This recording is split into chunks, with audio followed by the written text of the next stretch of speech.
છે ટાર દ્રષ્ટિ મહેશ. હું ધોરણ બીજામાં અભ્યાસ કરું છું.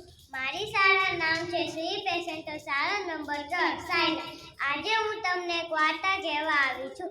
વાર્તાનું નામ છે સસલો અને કાચબો. સસલો એક હતો સસલો અને એક હતો કાચબો. સસલો ઝડપથી દોડે પણ કાચબો તો ધીમેથી ચાલે. તેથી સસલો ઘણીવાર કાચબાની મસ્કરી કરે.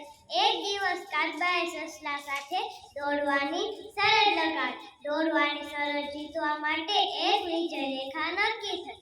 બંને વચ્ચે દોડવાની હરીફાઈ શરૂ થઈ.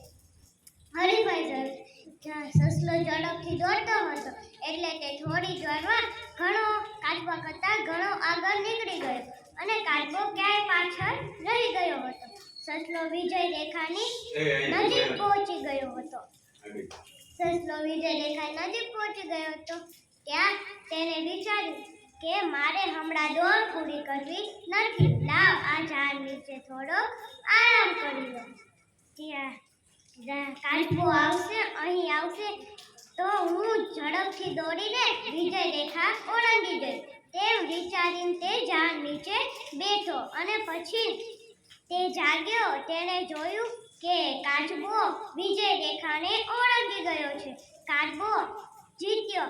સસલો જીતવાની તક ગુમાવી. ધીમે પણ મક્કમતાથી કામ કરતા સફળતા મળે છે.